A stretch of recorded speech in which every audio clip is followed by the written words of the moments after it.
Hey everyone, and thanks for tuning in to another edition of the Coaches Show right here on SportsNetUSA.net. I'm Avery Jordan here with Mark Pavlovich and Ryan Osborne and Richie Melgoza, and we're here to talk a little Fullerton College football as they came away with their victory against the Saddleback College Gauchos 33-21 this past Saturday in the semifinal round of the SCFA playoffs.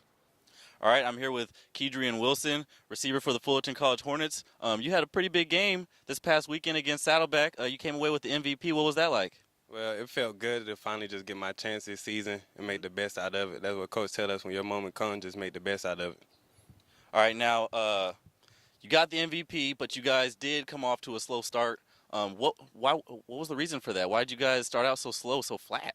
Well, we just got away from what we do. We just was missing assignments, not doing the stuff that Coach was telling us to do. But once we got back to us, things started to get rolling a little bit. Now, offensively, you guys were pretty quiet in that first quarter. You guys didn't score at all. It was 8-0, and then they ended up putting up another couple points on you guys. It was like 15-0. You guys have not been down, like that before this entire season. What was that? What did that feel like? I loved it. Me personally, I love it because like all season we've been above, and champions can come from behind as well, and they can kill you as well and put their foot on it. But we showed people that we can come from behind, and we did that the first time with Saddleback, but we had to show them again in the playoffs when they came better prepared. Now, also, you were the first one to put up the first points for the Fullerton College Hornets. What did it feel like to get your team kind of just out the gutter and on the scoreboard? It felt kind of good, and that was my first touchdown, official touchdown of the season as well. It felt pretty good, and I was just telling the team like we not down, bro. Like this is us. Like we do this like every day at practice. We work hard. We got the best coaches in the nation. We can do this. I was just trying to get the sideline there. We did seem a little dead in the first half, the whole entire first half. And I just was trying to do my part to get the team up, and that played a big part in it. Now, you only have 4 catches, but you had like 100 yards in that game. Do you practice on being, like a deep ball threat like that?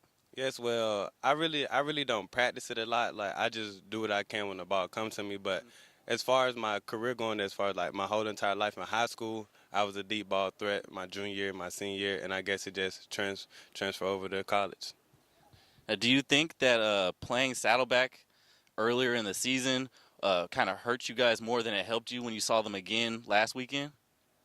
No, not really. But we just got away from the game plan. We got away from what coach tell us to do, and they just came prepared. They just came prepared, better prepared. But the the better team won, in my opinion. Now, you guys did put up 23 points in the second quarter. You guys were a little asleep in the first quarter, came out second quarter, put up 23. Defense did their job in the second and shut them down. What was that message at halftime that the coach was giving you guys? Just we're good where we at. Just do what we tell you to do. Just do what you do, and we'll be good. With a better team, better coach, just do what we do, and we'll win the game. We're in the home of the defensive office. That's right. Last week, we played Saddleback. It looked like in that first quarter that it was going to be an offensive show by the Gauchos. Ryan Osborne and I talked about it a lot. And I'm sitting next to a gentleman that I've talked to over the last 15 years, and it always seems like at the end of a big game, I say defense ends up winning it. Brian, in that first quarter, to say the least, your defense looked confused. So do I give a lot of credit to Saddleback, or was there just miscommunication on the defensive side? I don't think we came out and played very hard the first half. Our tackles and D-line, we weren't getting penetration like we usually do. We're leaving those DBs out to hang a little bit. And, they were doing good coverage, but the pressure wasn't getting there. And it was leaving our DBs vulnerable. So we started playing a little bit the second half, get more pressure, and that's what made the difference in the game. We come back in that second quarter. We start putting points up. The defense starts holding them. Big field goal. Corey Nalen, who's on the air with us here at SportsNetUSA.net, says that was the play of the game. But then the second half comes out, and if we were to start the game there, all of a sudden the defense said to Saddleback, no more. So I've got to ask, was there something said, or did they just realize it's time to play football? The whole thing about halftime was we told them that they give us their best shot. That was their best shot, and we're still up by 2. We might have played the worst half we've played all year as a defense, and we're still up by 2. So that's what we told our kids. That was their best shot. Now let's play our defense and show them how we play, and that's how they came out. You have players out there all year long, and Corey's done unofficial stats because we can't get the official stats for Fullerton College for a career-wise. Montre Bonner, as far as Corey Nealon is concerned, is the all-time sack leader for Fullerton College this year. I know you and I have talked about your defense and who's better, who's not, but you've been here long enough. Everybody's been here long enough. Is he probably one of the best or the best defensive player you've ever had on any of your teams? We've had a lot of good players around here, so throwing out the best card is a big thing to do. But he's one of the good ones we've had. He's one of those team players that runs around and makes plays. And but to say he's the best, could he be? Maybe. But this football program's had a lot of tradition of very good D linemen, and even going back to the Sherbeck days and my days, and there's a lot of good players that have walked through these doors. So he's one of the good ones. Yeah, now Corey puts him in the Gabe Long. So, yeah, we know there's other people out there that we've talked about. We looked at your defense. You told me defensive line was good. Defensive backs were excellent. Linebackers, sort of, I don't know. When we looked at the Saddleback game, we really did call a lot from the defensive line. The defensive backs made huge picks. Linebackers, once again, was that just because of the scheme that you were running that it seemed like maybe we wouldn't have called a lot of names because they were just occupying people? No, the linebackers struggled a little bit last game. You see it on film. We made some plays we needed to, but overall, I thought, they played good, not great. There's certain points where they could have made plays for us and they didn't. And that's just them having an off day. But like I said, when we needed plays, they made them. When we needed a sack, Cato got it.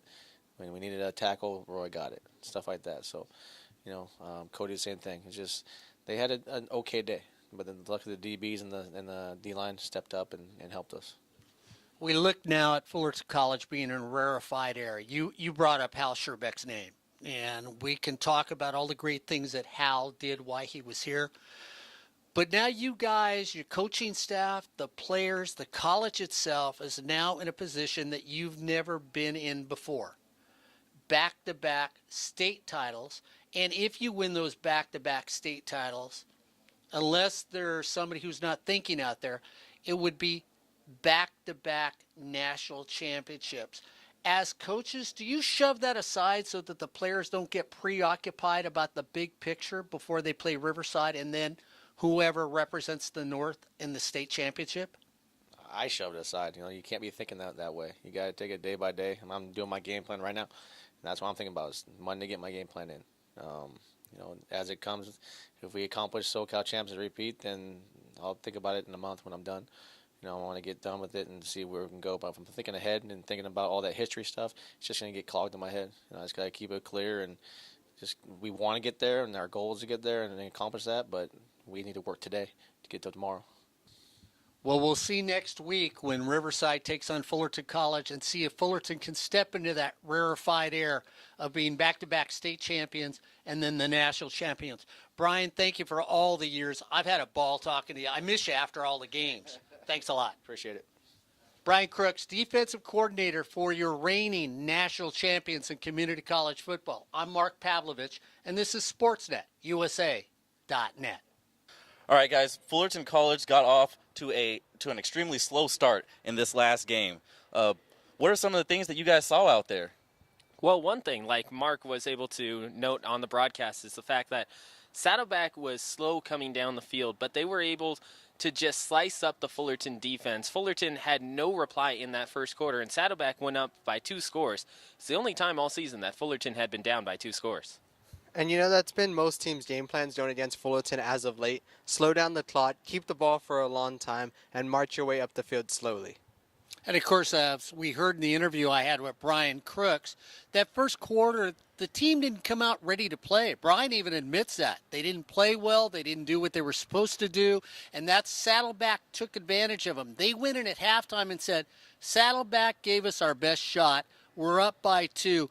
Now we need to go shut the door. And Ryan, when you look at the second half, I mean, you don't allow Saddleback to do anything. No points on the board. And it was a different offense. Avery, you watched the game. Saddleback was a different offense in that second half because of the Fullerton College defense. Yeah, Max Gilliam was going absolutely crazy, especially in that first quarter. The Gauchos put up 15 points, 15 unanswered points, and the Hornets were really struggling to come back into that game. But Johnny Photo ended up connecting with Kedrian Wilson, and then ended up connecting with Marcus Grossman to help get the Hornets going. It was a real grind for the Hornets. And defensively, they really did step up in the second half, shutting them out. And then they had a big second quarter, dropping 23 points and barely getting the lead. We heard from Kedrian, we didn't know what was going to happen if we didn't make that field goal at the end of the second quarter. Yeah, and they had been practicing with Antonio Estrada all season long. At the end of practice, they were throwing water on him, they were taunting him, anything they could do to distract him. And it worked this Saturday because it gave them a little bit of a momentum and the lead going into the half. They were now up by 2 going into halftime. And that was huge because Saddleback was going to get the ball to start the second half. They won the toss. They deferred to the second half. And the Gauchos were going to get the football. But one thing that happened for Fullerton in that second half, especially in the late minutes of the third quarter, the defensive line woke up. Jamichael Moore got himself a pick off the tip by Joey Noble. Joey Noble had 2 straight sacks. Montre Bonner had a strip sack and another sack to his credit. Defensive line showed up, and the rest of the defense was able to answer with them. Yeah, Ryan, I just want to say, back to your Montre Bonner point, after we had this conversation on the last episode of the Coaches Show, we were not too sure, I was pretty sure, but as a group, we weren't really too sure who was going to get Defensive Player of the Year, and Montre Bonner ended up, he had 2 sacks for losses. I believe it was 13 yards that he got, and then one of them was a strip sack, and he recovered the fumble, which was huge to help them ice the game. Well, and maybe correct me though, Ryan. I think it was Davian Bullock that got that interception. He baited the quarterback into throwing the football. If you watch the film on that, he allows their quarterback to see an opening in the end zone. As soon as the ball is thrown, he jumps on the pass. So Phil Austin's defensive backs came up huge in the game. Really, when you look, it was a turnover battle. The Hornets won it in the second half. Yeah, and Mark, when you talk about the interceptions, it ended up being Cam Powell who had 2 straight picks, one in the end zone, one at the 50-yard line, and both times he's able to bait the quarterback into those throws. If you look at that second one, he runs up to the wide receiver and basically camps out on his left hip. Cam Powell starts running with him, and as soon as the ball is let go, he makes sure that he runs into inside position, picks off the throw, and then moves forward. And you were talking about it with Kedrian Wilson.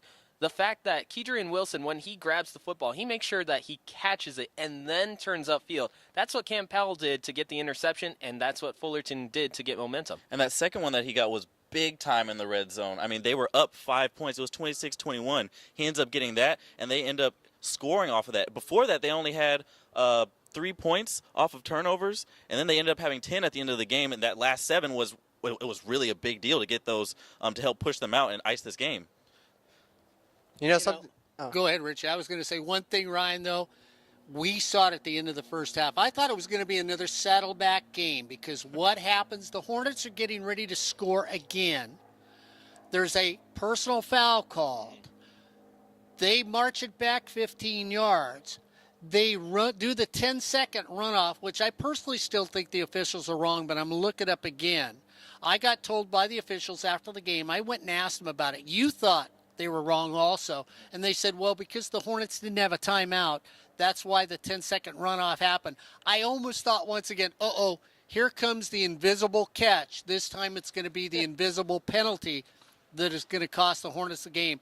At the end of the day, though, for all us Hornet fans, thank goodness it didn't, because now we're heading for the championship game here in the southern section against Riverside. You know what I was going to mention? Something I talked about early on in the season with these Hornets. Early on, they had a little bit of trouble with turnovers, some interceptions, some fumbles. But, they really, really cleaned that up here late in the season. And I knew going into playoffs, that's not mistakes you can make. As you see, Saddleback, 4 turnovers on the day, and that was pretty much the difference of the game. Like my phone? Those 3 interceptions, it makes a world of difference, turnovers, in a football game. And so the ability of the Hornets to clean those up and literally almost made none just propelled them forward and helped them win this game. Well, Richie, the Gauchos outthrew and outrushed the Hornets. They outthrew the Hornets by like 102 yards. And the fact that the Hornets cut down on turnovers, only had 1, as opposed to the Saddleback 4, that's really what helped them stay in the game. Speaking of cutting things down, let's wrap this up, Avery, as we go out to Whittier College on Saturday. All right, guys, that'll do it for this episode of the Coaches Show. For Avery Jordan, Mark Pavlovich, Ryan Osborne, and Richie Melgoza, this has been the Coaches Show right here on SportsNetUSA.net.